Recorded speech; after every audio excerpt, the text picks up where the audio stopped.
Start करते हैं reproduction series के पार्ट 24 से, जिसमें हम लोग पढ़ेंगे about seed. In angiosperms the seed is the final product of sexual reproduction.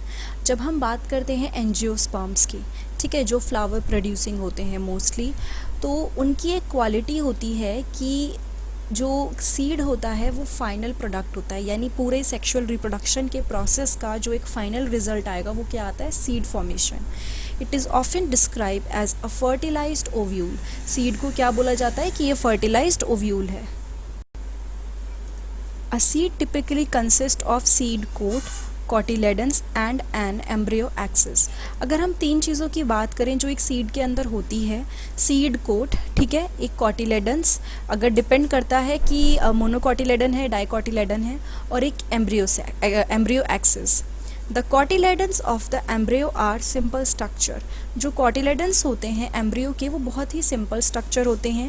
Actually होता क्या है, थोड़े मोटे होते हैं और फूले हुए होते हैं ताकि जो फूड है वो उसके अंदर प्रिजर्व्ड रह सके, ठीक है। जो कॉटिलेडन्स होते हैं एम्ब्रियो के क्या होते हैं, सिंपल स्ट्रक्चर्स होते हैं और मोटे और फूले हुए होते हैं ताकि फूड उसके अंदर प्रिजर्व रह सके, जैसे कि लेग्यूम्स के अंदर रहता है।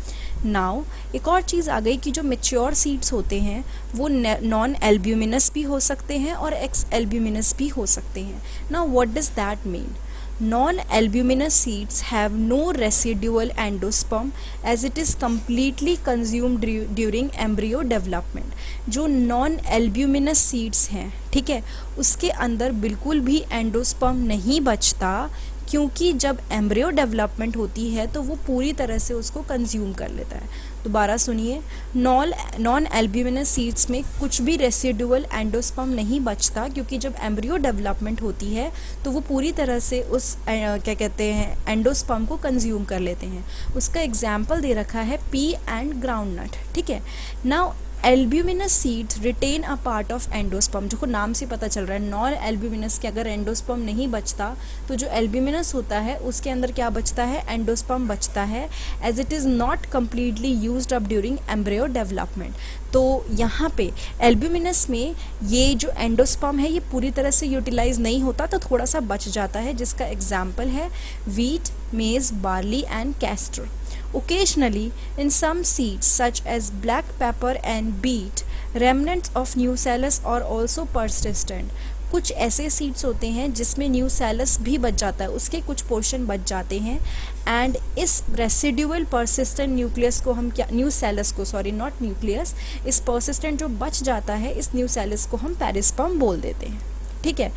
Integuments of ovules harden as tough protective seed coats, यानी कि जो ओव्यूल के ऊपर के इंटीग्यूमेंट्स हैं, आपने इसी चैप्टर में पहले के पार्ट्स में देखा था, ऊपर की जो लेयर होती है उसको इंटीग्यूमेंट्स बोलते हैं, तो वो धीरे धीरे हार्ड हो जाती है और क्या बना लेती है, प्रोटेक्टिव सीड कोट बना लेती है, जो सीड को प्रोटेक्ट करती है, ठीक है।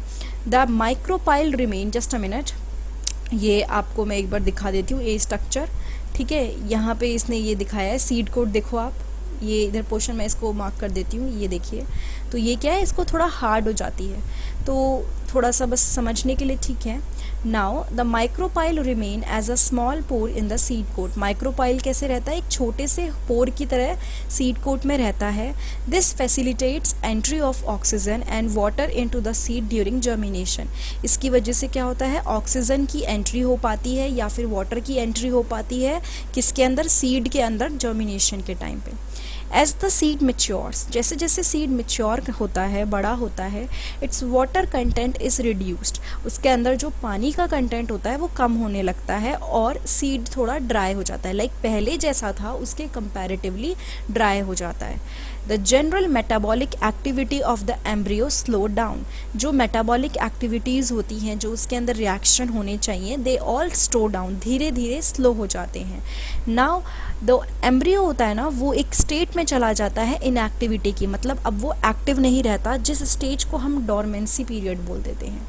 और जैसे ही उसको फेवरेबल कंडीशन मिलती हैं, फेवरेबल कंडीशन का मतलब यहाँ पे क्या हुआ, जैसे ही उसे प्रॉपर मॉइस्चर मिलता है, ऑक्सीजन और सूटेबल टेम्परेचर, ऐसी कंडीशन जिसमें वो ग्रो कर सकता है, वो कंडीशन मिलते ही वो जर्मिनेट कर जाता है। ठीक है। As ovule mature into seeds the ovary develops into a fruit. जैसे जैसे ओव्यूल मेच्योर होके सीड्स में कन्वर्ट होता है, ओवरी क्या बन जाती है, फ्रूट बन जाती है। फिर से सुनिए, ओवरी के अंदर ओव्यूल था, ठीक है, अगर ओव्यूल सीड बन रहा है तो ओवरी जो बाहर की है वो फ्रूट बन जाती है।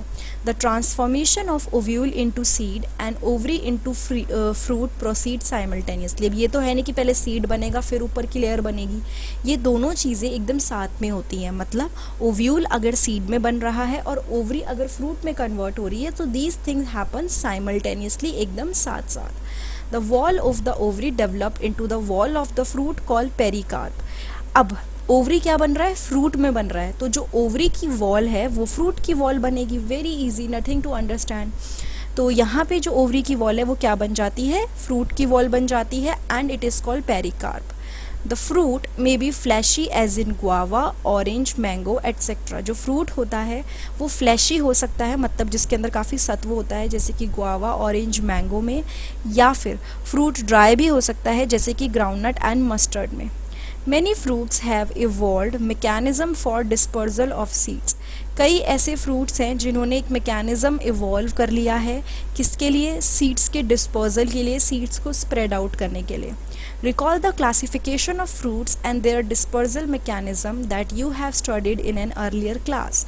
आप अपने जो भी आपने पहले पढ़ा है उसको एक बार रिकॉल करने की कोशिश करो, किस तरह से डिस्पोजल यानी किस तरह से कोई चीज़ फैलती है, क्लासीफाई करते हैं हम फ्रूट को, इन चीज़ों को आप रिकॉल करने की कोशिश कर सकते हो।